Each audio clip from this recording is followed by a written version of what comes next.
guys, in this video it was going to be quite a lengthy video to post the whole thing in one video, so what I'm going to do with this is I'll break it into 3 parts with myself, Brad and Jonathan, obviously in that order, so we'll roll the clips from here. So here we are on a lovely Auckland Tuesday night it is. It's just started pissing down outside, but we're here doing a bit of a PR thing with the Springs. Got myself, Brad Mosen and Jonathan Allard doing a bit of a night with the, I guess you call it fans. Like I said, tight little Bart's the Pigeon Racing Club just in St Heliers here, so like I say, tight little venue inside.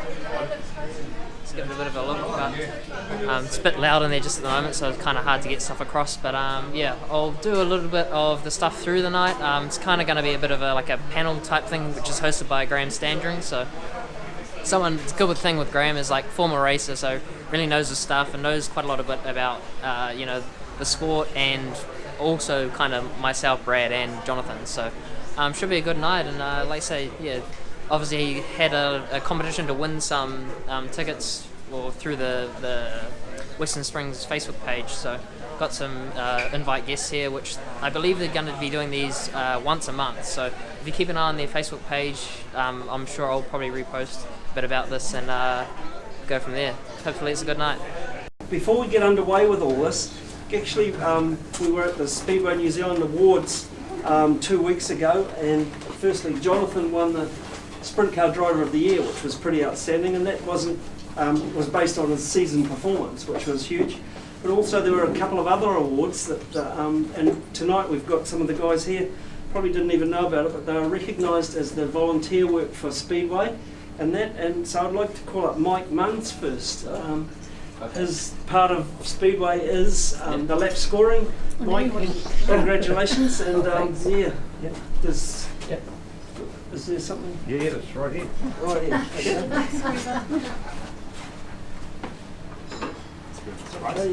Yeah, I thought it would be a surprise. Yeah. And so there, congratulations with that. Oh, thank you. And the second guy is Jason Jones.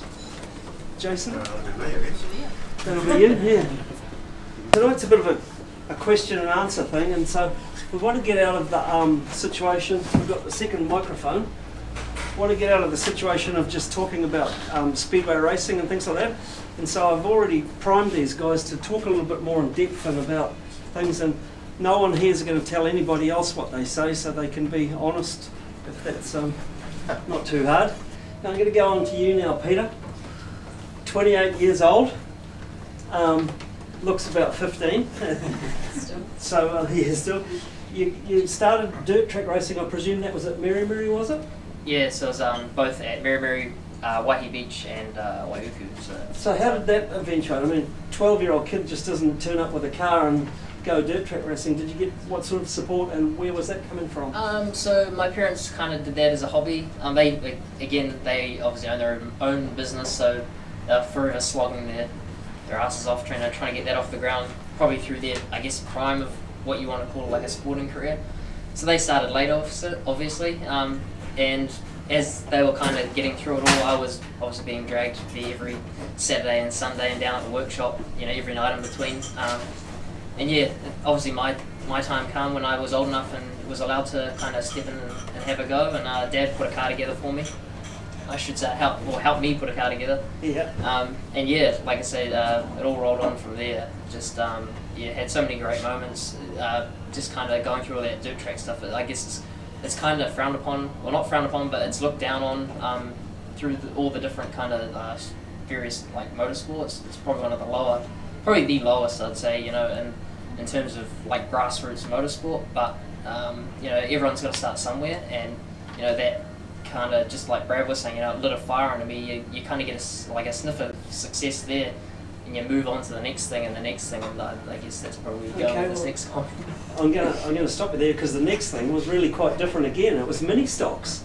Now, generally, as guys go like Brad, quarter midgets, TQs, and so on, but to go to mini stocks, how did that come about? Why was the choice to go to mini stocks as opposed open wheel racing at that point? Like I say, just it was kind of what we were exposed to.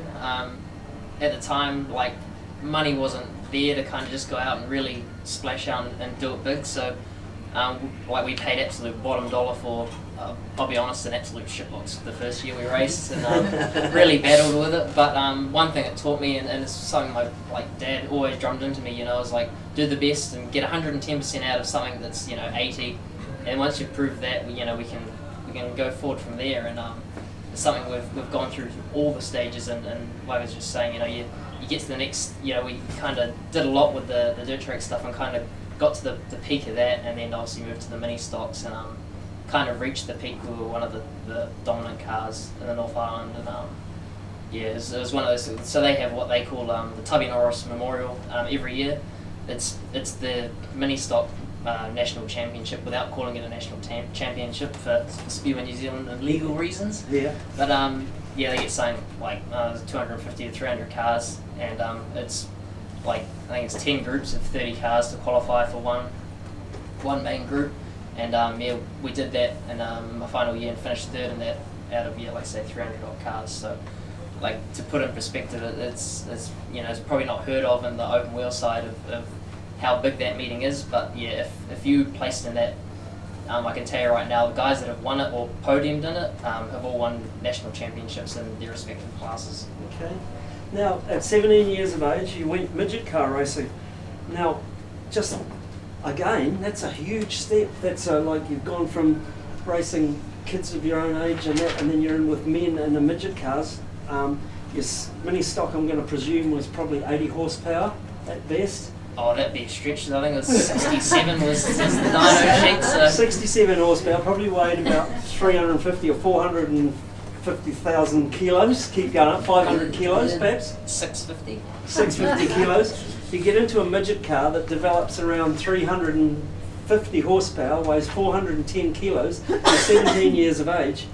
You must have thought either Santa was pretty special, or just what was that like? And why go to open wheel racing? Generally, sorry to interrupt, but generally guys from mini stocks would go to stocks and super stocks and be teams racing, and that would be the pinnacle as such if you'd have followed that direction. But why did you put a right angle turn in it and go the other way? Yeah, so obviously going through the mini stock thing, it leads you towards kind of the stock car side of the sport. At the time I was 50 kilos dripping wet, so I was never going to race a stock car. Be 55 now, wouldn't you? I might be 60 just. But like I say, that kind of pushed me, I guess, out of ever doing stock car stuff. I was never going to take the hits. So not long, I should say in the last year of our mini stock stuff, we started getting involved with Tim McGrath. So he, at the time, was running an F2 midget at Western Springs, and we've been a family friend for quite a while. So I was starting to get exposed to open wheel racing. I'd always kind of followed it, but never been involved as such. At the I guess on ground level. So Tim kind of took us under our wing. So I started kind of helping him when we weren't racing around the place. Like say the Springs, Huntley, wherever they kind of went. Yep. And just before I'd finish up mini stocks, he'd actually let me run the car at Black Tracks, on a Sunday or something. So I did about 4 meetings at 16 years old. We were just kind of skidding around in daytime racing. And like I said, just on that, for someone being 16 years old and even an F2 midget, I felt like one of those pro bull riders, I was kind of one hand just hanging on. Kind of like you say, going from sub 70 horsepower to 300 something, it was just, it really lit your eyes up, and it just it's something that can't be explained. Were you still at school at the time? Yes, so that must have been quite a Monday conversation. Actually, no, I lied. Just as I was doing a bit of stuff with the midget in my last year of mini stocks when I was at school, I'd left school and got an apprenticeship. Come my time I'd gone full-time midget racing, but yes. Yeah, just out of curiosity, you completed your apprenticeship, and what are you now then? I'm a maintenance engineer, so I work on plastic moulding machines. Obviously, we make plastic medical products, but So sounds good. Now, you did the midget thing, and I don't know what order or whatever. You did win a New Zealand Midget Car Championship, but in here, there's a stack of TQ placings. So second and third in the TQ Championship. And to be honest, that's the one thing that I keep an eye on you, because you're such a good TQ driver. There's only ever been one person that's won the New Zealand TQ Championship and a midget championship, and that person would like to stay that way. So tell us how you got into the TQs. What made that happen, and who prepares the TQ? Or you do double duty. Not too many guys down there do double duty, and double duty is when you race 2 consecutive classes. So whether it's midgets and sprint cars, you're out of one and into the other, like Michael Pickens, or yourself out of TQs and into midget cars.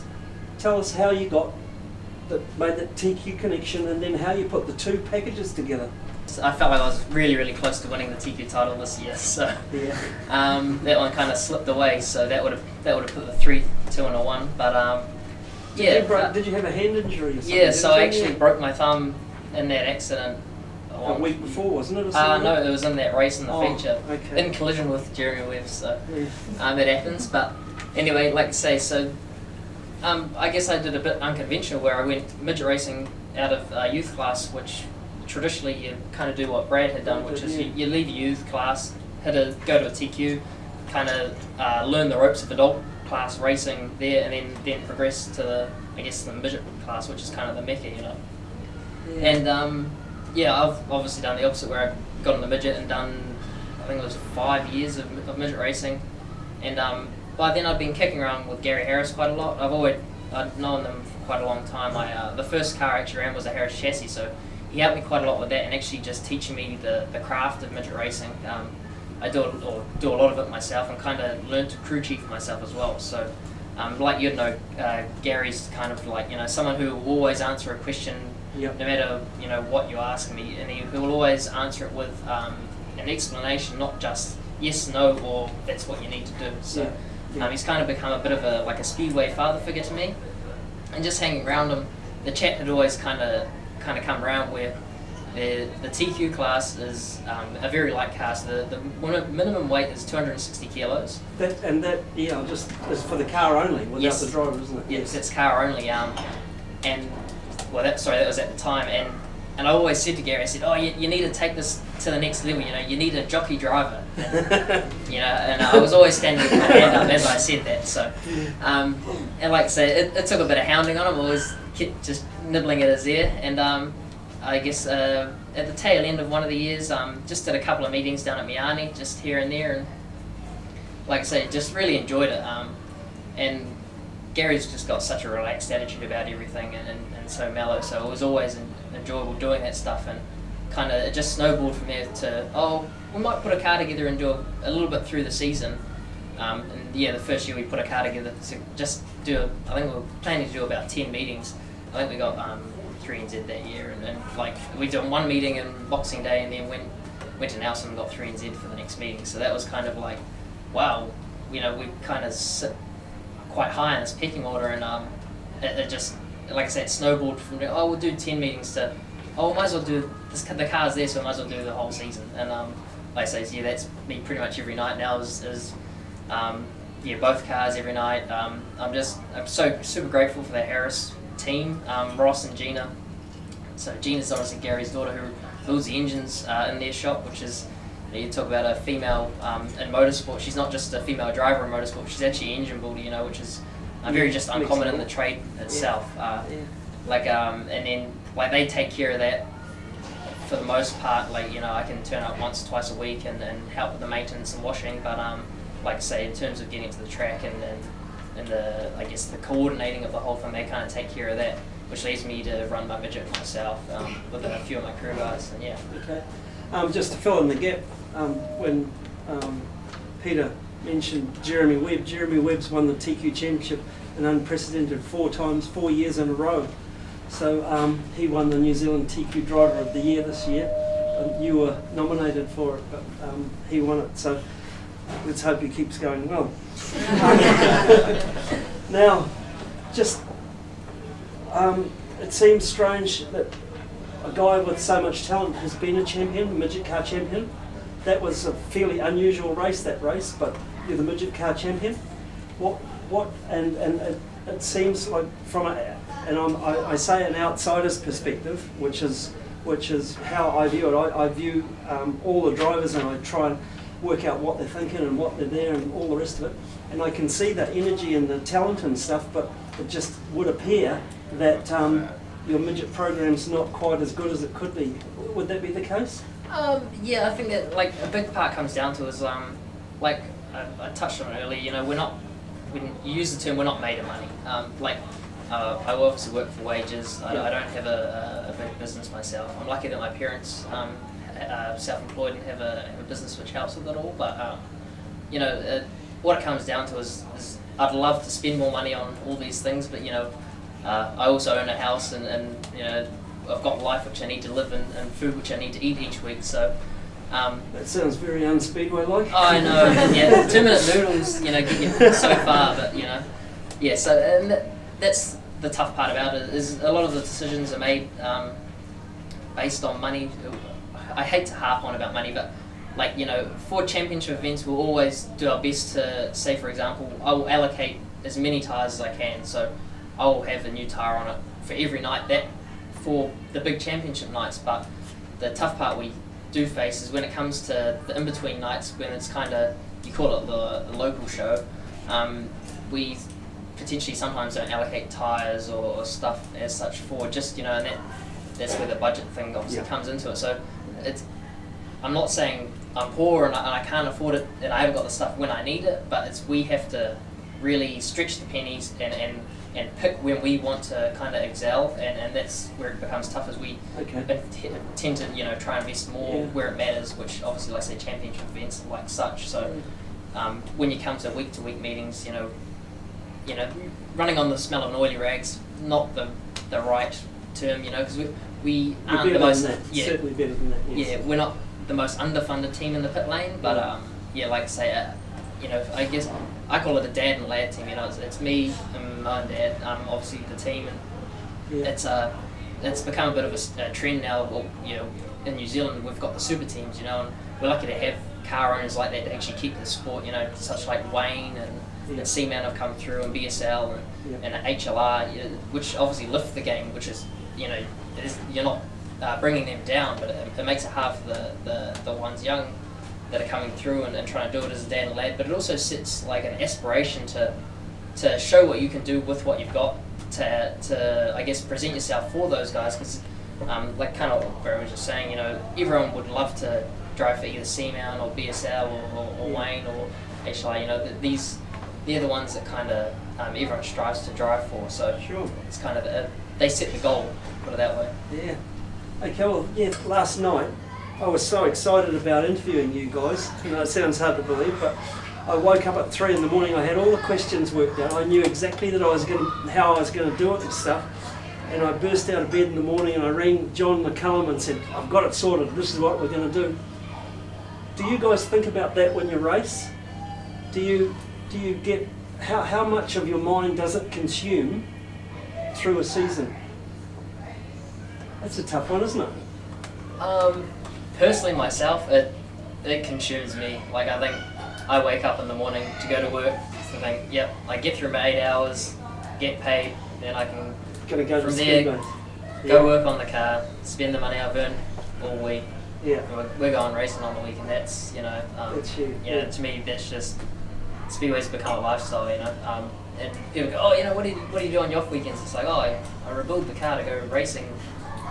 When we're not racing, it's I guess for me that's my outlook on it. Yeah, I got another sort of question. We're just going to sort of slowly wind it up, but guys, the significance of the team around you. You know, like right down to the last guy that does it. If the whole team's not gelling, then the result won't come, and it's just very difficult to put into words, but what I'm trying to say is over the years, you've alluded to the guy that owned the Zero car and different people. Have there been specific people in your lives of Speedway that have contributed more than anybody else that you'd like to make recognition of? Well, for me, it's, like I say, one that probably stands among most would be Tim McGrath. It sounds like a silly thing, but it's the guy that gave me my first kind of shot and really being that he'd been in the kind of midget scene a little bit, obviously helped me learn a lot faster. But then, you know, the traditional mum and dad, you know, every step that I've taken, they've backed to the hills, and like I said, as car owners as well, they've been the best car owners you can have. You know, they've kind of given the project to me and left it as a business almost for myself. You know, they've kind of said, you know, this is your deal, and what you do with it is what you make it. You know, and it's kind of been a bit of a life lesson too, in the same way, where they've kind of let me take the bull by the horns, and and if I wanted to make it what I wanted, then, you know, I say they left it to me to kind of push to either find the money or like say put in the hard yards to actually to take it further. Yeah, and Peter, while you've got the microphone, just tell us about your program for this season with both cars. How's that shaping up? Are there going to be any changes? Are we looking at the same sort of rollout that you had last year? What's happening there? Yeah, so we're kind of sticking with a kind of a same schedule as what we did last year with both cars. The one difference is there will be both new chassis, so we have a new chassis in the midget and a new chassis with a TQ. But yeah, like I say, the cars will be based off what we had last year. We just found where we're at with it now. We're really getting happy with where we're at with it. We've just found the happy place, and it felt like going a bit of a different track would be potentially like a 2 to 3 year kind of learning curve all over again. So rather than kind of just reset yourself, just trying to stick with what we know, and just keep developing that, and bit by bit is probably just the key for us at the moment. Is just, you know, I feel like at the moment we're probably a top 5 car every night. I think I looked at my stats last year. Every feature I finished within the top 5. I think it was bar 1. So, okay. You know, when you talk about pushing the envelope, you're there. It's just a matter of, you know, luck falling your way. You know, whether it's an incident happening on track, or you know, track conditions developing to your liking. So, yeah, I thoroughly believe if you're always there, eventually it's going to fall your way. I feel like that's when we got our New Zealand title too. You know, so, you know, we're there on the spot when I guess calamity unfolded. Absolutely, yeah, it did, and you certainly reaped the reward of that. Did that change your mindset very much now that you're New Zealand champion? You know. Definitely, for sure. It's something I go to a New Zealand title now with just no weight on my shoulders, no expectation. When I first took on Speedway, I always wanted to have a New Zealand number on the car. I wasn't ever specific to a 1, 2, or 3. Just to me, that was like, you know, that was a goal. You know, to be nationally recognised, and then to get a 1 in the midget class as my first, it was, you know, I couldn't speak for the next week on, you know, what I thought. It was just like what's happened. But yeah, like I say, it just, yeah, I feel like now I can walk into a championship, and I feel like the TQ's gone a bit that way. We just hit it 3, hit it 2, and it's just it's nothing. I hope not. Peter, best race and your worst race? Yeah.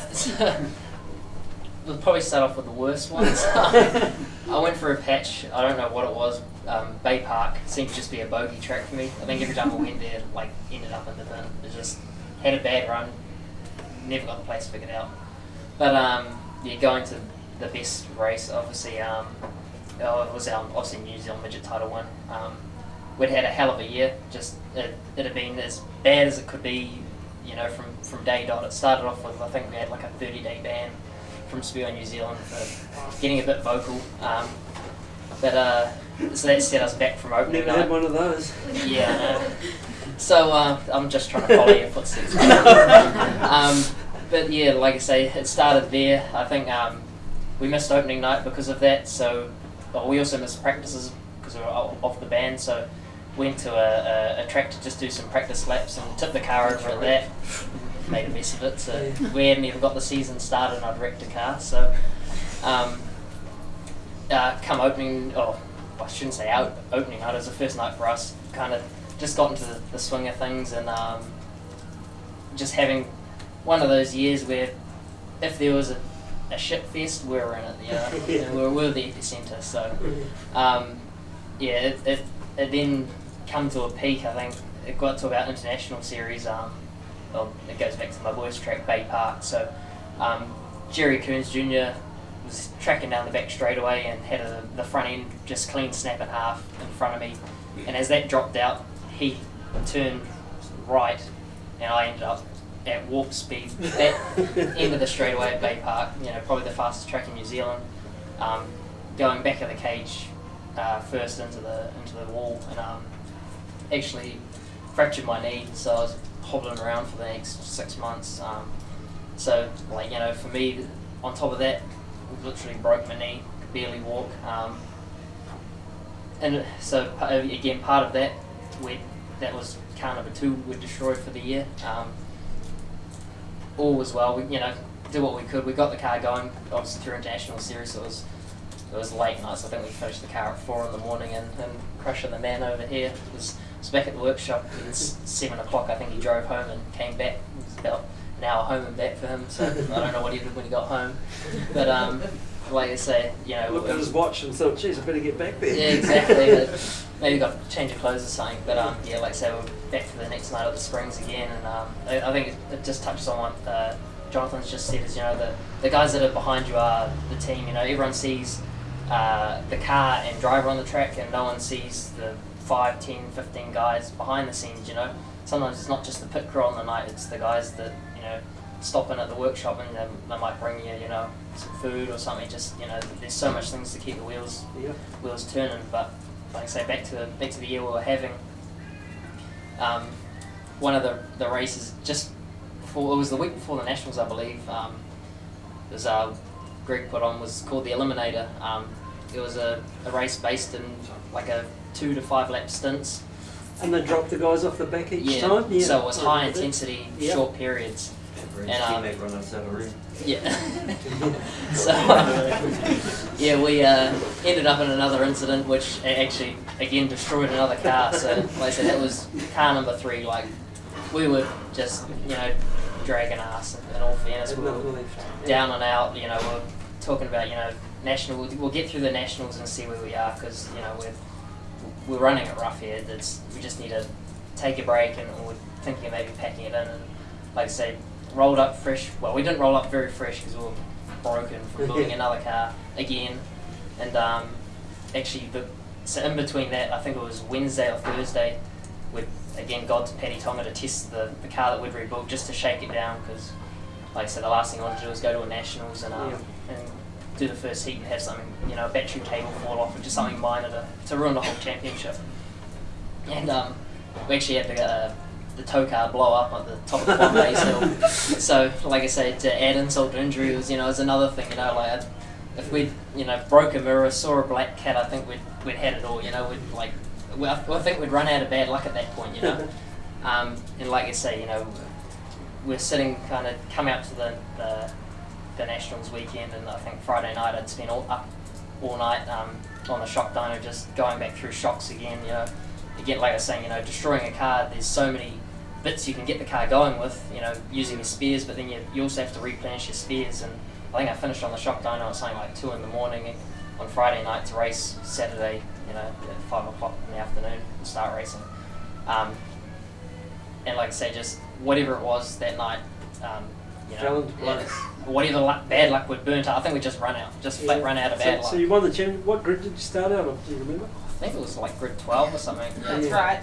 Outside the 10, yeah. It's pretty impressive, yeah. No, you know, we kind of just sat there with no expectation. Just, you know, we'd just get through it, and like, to be honest, the season we've been having, to finish the race would have been, you know, a win in itself. But like I said, to have it finish how it was, it was just, you know, something. Yeah. Brad, your best race. I can speak for him when he won that race. I could hear him. I was on the infield with the crashed car, and I could hear him from so far away just squealing inside the helmet. I laughed for so long about it. He was just squealing like it was a big moment. It was real cool. Thank you so much for coming along. The idea of these fan forums was just to try and keep some interest going through the winter, so we had something positive to say. If we don't, there'll be a whole lot of shit on the internet that we don't want to hear, so we'll keep something positive going. Thank you so much to Graham for asking the questions, for these guys for coming and being such good guests, sharing some stuff you perhaps wouldn't get to hear. As far as the stadium goes in the season, we're tracking along pretty well. We've got a calendar in place. the events for each of those should be up next week or so when we confirm some final numbers on things. And the one thing I'll say about Speedway, different to some other sports, is these guys aren't All Blacks. They're really approachable, not only here tonight, so stick around, have some pizza, ask some questions, come and do what you like. I know they've got some bits and pieces they might want to share with you. They might want to do that anytime. And but through the season as well, don't forget to go down and see them, mix with them. Just they're the most welcoming group you'll come across. A whole lot of sportsmen you can't get near, but Speedway people aren't like that. So thank you to them all, and here we go. Cheers, enjoy some pizza, enjoy some drinks, and thanks again to these guys. Thank you.